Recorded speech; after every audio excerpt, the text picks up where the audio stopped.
پہ چڑھا دیا تو پھر زنان خانے کو پکڑا گیا۔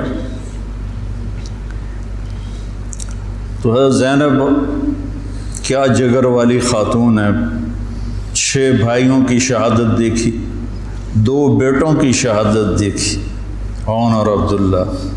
آپ عبداللہ بن جعفر کی زوجہ محترمہ تھی، ان سے 2 بیٹے تھے، عون اور عبداللہ۔ 2 بیٹوں کو شہید ہوتے دیکھا، 6 بھائیوں کو شہید ہوتے دیکھا، سارے خاندان کو ذبح ہوتے دیکھا۔ امام زین العابدین ساری رات روتے تھے، تو ان کے خادم نے پوچھا، حضرت اللہ نے اتنا کچھ آپ کو دے دیا، اب آپ ساری رات کیوں روتے ہیں؟ کہنے لگے، میرے بھائی، یعقوب علیہ السلام کا ایک بچہ گم ہوا تھا، یوسف، اور وہ بھی مل گیا تھا، تو اس کے لیے 40 سال وہ روتے روتے آنکھیں گنوا بیٹھے۔ میں نے تو اپنے سارے خاندان کو اپنے سامنے ذبح ہوتے دیکھا، خاندان بھی خاندان نبوت۔ تو جب سر کاٹ کے نیزوں پہ چڑھ گئے اور زینب اور ان کو لے جانے کے، تو آپ نے پیچھے مڑ کے دیکھا تو لاشیں پڑے ہوئے تھے، سر نیزوں پہ چڑھے ہوئے تھے، چھوٹا سا معصوم عبداللہ کا سر بھی نیزے پہ چڑھا ہوا تھا۔ تو انہوں نے کہا، وا محمد وا محمد صلی علیک الالہ و ملک السماء، ہائے محمد، ہائے محمد، آپ پر اللہ کا درود و سلام ہو، زمین آسمان کے بادشاہ کا درود و سلام ہو۔ ھذا حسین بالعراء مزمل الجم مقطع الاضحى۔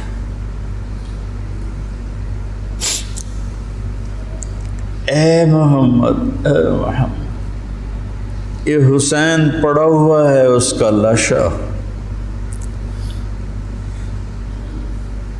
بے گور و کفن۔ میں ایک اور ترجمہ کیا کرتا ہوں کہ یا رسول اللہ، آج حسین کی بارات ہے، مزمل الدماء، اپنے خون کا سرخ جوڑا پہنا ہوا ہے، مقطع الاعضاء، اپنی بوٹیوں کا ہار گلے میں سجایا ہوا، بناتوں کا سبایا، آپ کی بیٹیاں قید ہو گئیں، وذریتوں کا مقتلہ، آپ کی نسل ذبح کر دی گئی، تصفی علیہ الرعاہ، کوفیوں نے کفن نہیں دینے دیا تھا، تو کہنے لگی انہیں کفن نہیں دیا گیا تو ہوا کو غیرت آئی، ہائے، اس نے خاک کو اڑایا اور خاک کا کفن پہنا دیا۔ کوفے کے بازاروں میں سر پھرائے گئے، اور ابن زیاد کے سامنے امام علی کا سر کٹا ہوا، اس نے ہاتھ میں چھڑی تھی، ہونٹوں پہ ماری، 1 دفعہ 2 دفعہ 3 دفعہ، تو زید بن ارقم تڑپ کے کھڑے ہو گئے، کہنے لگے، اللہ کے واسطے یہ چھڑی یہاں سے ہٹا لیں، میں نے اپنے نبی کو دیکھا ہے ان ہونٹوں کو چومتے ہوئے، یہاں چھڑی نہ مار، لیکن تو بوڑھا سٹھی آ گیا ہے، ورنہ میں تجھے بھی ساتھ ہی قتل کر دیتا۔ پھر وہ سر شام بھیجا جا رہا ہے اور یزید کے سامنے رکھا جا رہا ہے، پھر وہ چھڑی مار رہا ہے۔ ابو برزہ اسلمی کھڑے ہو کر کہتے ہیں، چھڑی نہ مارو ان ہونٹوں کو، میں نے نبی ہونٹوں کے ساتھ لگتے ہوئے دیکھا۔ یہ تو حال کیا ہے اہل بیت کے ساتھ۔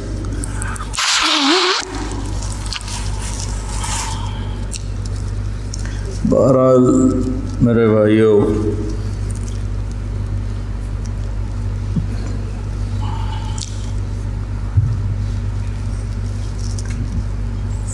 اہل بیت، آپ نے فرمایا، اذکرکم اللہ فی اہل بیتی، اذکرکم اللہ فی اہل بیتی، اذکرکم اللہ فی اہل بیتی، میں تمہیں اہل بیت کے بارے میں ڈراتا ہوں، اپنے اہل بیت کے بارے میں اللہ سے ڈراتا ہوں، اپنے اہل بیت کے بارے میں تمہیں اللہ سے ڈراتا ہوں۔ غدیر خم پر آپ نے یہ خطبہ دیا۔ برادہ اسلمی آیا اور حضرت علی کی شکایت کرنے لگے تو آپ نے منہ پھیر لی. پھر شکایت کی تو آپ نے کہا برادہ کیا تجھے یہ پسند ہے کہ جس سے میں پیار کروں تو بھی اس سے پیار کرے؟ کہا جی بالکل.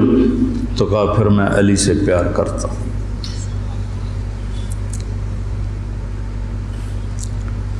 میرے عزیزو، میرے بھائیو، کربلا ایک سبق ہے.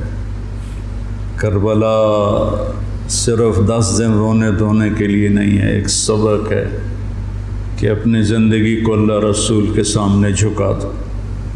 گردنیں کٹنے کے لیے اللہ ہم سے نہیں مطالبہ کر رہا، وہ انہیں ہستیوں کے لیے تھا. ہمارے ذمہ ہے کہ ہم اللہ اس کے رسول کے سامنے سر جھکائیں، مسلم بن کے چلیں، مومن بن کے چلیں. اللہ کے واسطے میرے بچوں، اگر میرے شاگرد ہو تو یہ دیوبندی اور یہ بریلوی یہ جھگڑے نکال دو، اپنے آپ کو مسلمان کہو، مسلمان.